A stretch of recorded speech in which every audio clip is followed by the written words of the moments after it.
তোমায় এসব শিখিয়েছে সে আমি বেশ বুঝেছি। সে তোমায় নাচিয়েছে, তুমি তার কথায় নেচেছো, তোমাকে তাকিয়েছে, তুমি তেতেছো।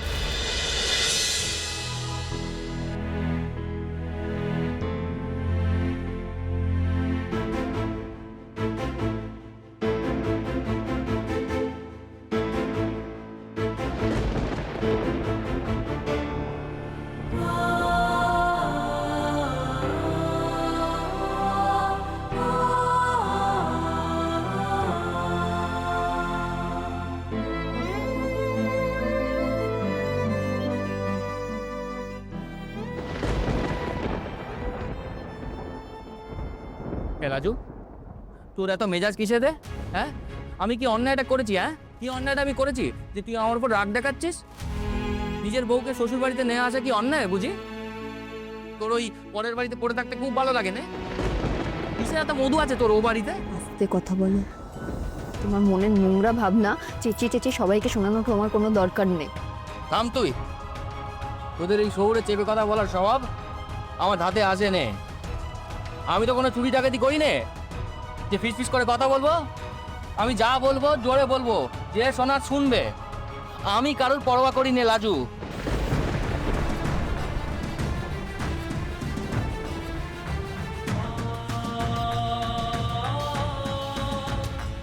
কি হলো লাজু, বাইরে তাকিয়ে আছিস যে? আমি কি বলছি কানে যাচ্ছে না? কানে তোলার মতন কোনো কথা বললেই তো কানে তুলবো। আর তোমার সঙ্গে এভাবে কথা বলে প্রবৃত্তি আমার হচ্ছে না। আমার সাথে কথা বলার প্রবৃত্তির হয়নি তো কি ওই লোকটার সাথে কথা বলার প্রবৃত্তির হয়?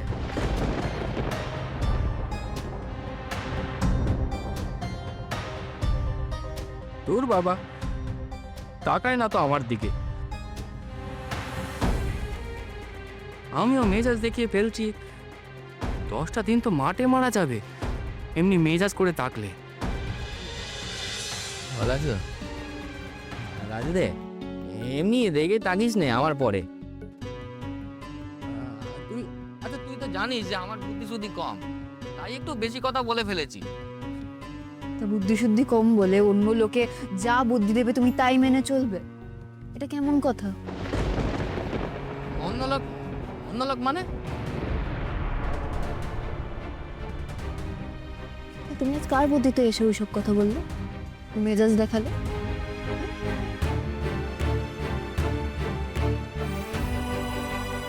এই তুই কি ওই অনুভবের মতো বলছিস? তোরও মনে হয় যে কেউ আমাকে শিখিয়েছে আর আমি বলছি? তো বলার জন্য কেন হবে? তোমাকে কি আমি চিনি না? তোমার কথা শুনে না আমার গোড়া থেকেই সন্দেহ হচ্ছে। তুমি তোমার মতন কথা বলছো না, সেখানে বলে আওড়াচ্ছ। তুমি আমাকে সত্যি কথা বলো, কে তোমাকে এসব শিখিয়ে পাঠিয়েছে?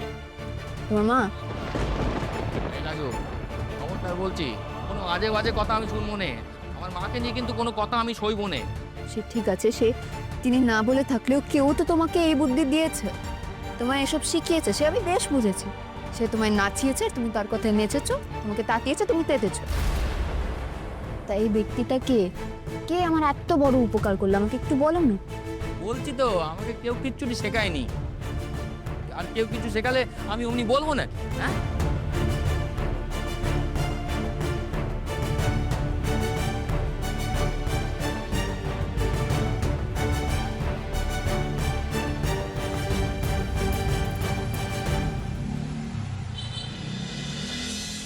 অনুভব, আমি কোনো মিথ্যে কথা বলছি না।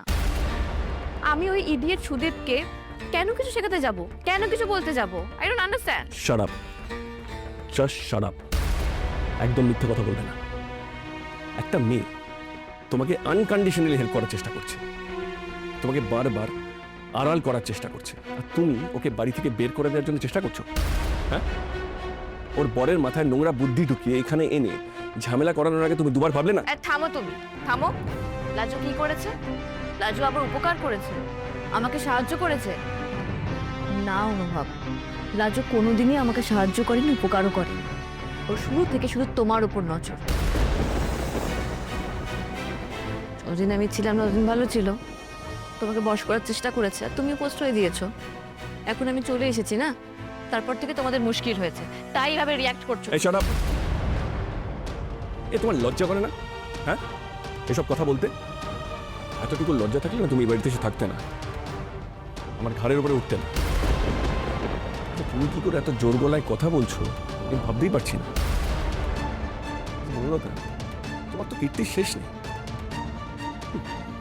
বিয়ের রাতে নিজের খেয়ালে একটা অন্য ছেলের সঙ্গে থাকবে বলে পালিয়ে গেছিল, তারপরে সে যখন অ্যাকসেপ্ট করলো না তখন নিজের নামধাম লুকিয়ে একটা গরিব মানুষের বাড়িতে মিথ্যে কথা বলে বাস করলে। প্রেম করলে একজনের সঙ্গে, বিয়ে করলে আরেকজনকে, আবার হাত ধরে চলে গেলে আরেকজনের সঙ্গে। সে তুমি, আর তুমি আমাকে চরিত্রের লেসন দিতে এসছো। আমি জানি না আমি কি দেখে তোমাকে বিয়ে করতে রাজি হয়েছিল। I must have lost my mind. একটা সুন্দর মুখের আড়ালে যায় ঠিক কতটা খারাপ মানুষ বাস করতে পারে সেটা আমি তোমাকে না দেখলে বিশ্বাস করতে পারতাম। আরে লাজু তোমার প্রাণ বাঁচিয়েছে, তোমার মান বাঁচিয়েছে। ওই ময়ূককে ধরার পর ওই ইন্টারভিউতে লাজু যদি তোমার নাম বলে দিত তুমি কোথায় দাঁড়াবে বনলতা?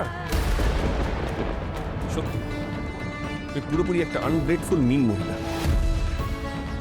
শুনে রাখো, তুমি নিজেকে যতটা চালাক মনে করো তুমি কিন্তু সেটা নও। আমি যখন জিজ্ঞেস করলাম সুদেবকে কার শেখানো কথা, তোতা পাখির মতন বলে গেল। ও তোমার দিকে তাকাচ্ছিল বনলতা। ওর তোমার প্রতি তাকানো দেখে তোমার মুখটা ছোট হয়ে গেছে। সেটা বুঝতে কোনো রকেট সায়েন্স লাগে না বনলতা, কেন তোমার মুখটা ছোট হয়ে গেছে। কি মানে সুদেব আমার দিকে তাকিয়েছেন না, আমাকে সব শিখিয়ে দিয়েছি? তো অদ্ভুত যুক্তি দিচ্ছ তুমি। অনুভব লাজু দিনের পর দিন শ্বশুরবাড়িতে না গিয়ে এখানে থাকছে, এখানে দিন কাটাচ্ছেও। তারপর সুদেবের বাড়ির লোকেরা গ্রাম্য হতে পারে, বোকা হতে পারে, গরিব হতে পারে, কিন্তু লাজুর এই প্রত্যেকটা দিন এখানে থাকা, ওর এখান থেকে না যাওয়ার কারণটা তার জন্য বেশি বুদ্ধি লাগে না, সবাই সব বুঝতে পারে। তাই বেকার বেকার আমাকে দায়ী করছো কেন তুমি? কারণ আমার জীবনের প্রতিটা ডিজাস্টারের জন্য তুমি দায়ী। It's only you. It's only you. Enough is enough. আমি আর তোমার সঙ্গে রিং শেয়ার করতে পারবো না। আমি আর কথা বলতে পারছি না। I'm tired. হ্যাঁ, আমি জানি তুমি তোমার মিথ্যে দোষ ভুল কোনোদিন স্বীকার করবে না। সব কিছু প্রমাণ হওয়ার পরেও তুমি কান্নাকাটি করো, নাটক করো, কিন্তু কোনোভাবেই আমার ঘাট থেকে নামবে না। কিন্তু আমার পক্ষে তোমাকে আর সহ্য করা সম্ভব হচ্ছে না বললাম। আমি অন্য ঘরে থাকবো। এক ঘরে তোমার মতো মহিলার সঙ্গে থাকাটা অসম্ভব।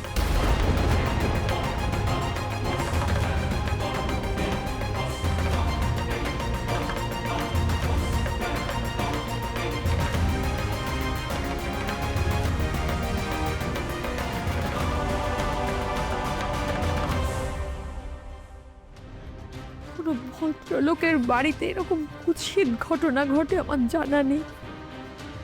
একটা ঘরের হাবাতে অশিক্ষিত ছেলে, সে কিনা এসে আমার ছেলের দিকে আঙুল তুলে কতগুলো নোংরা নোংরা কথা বলে গেল।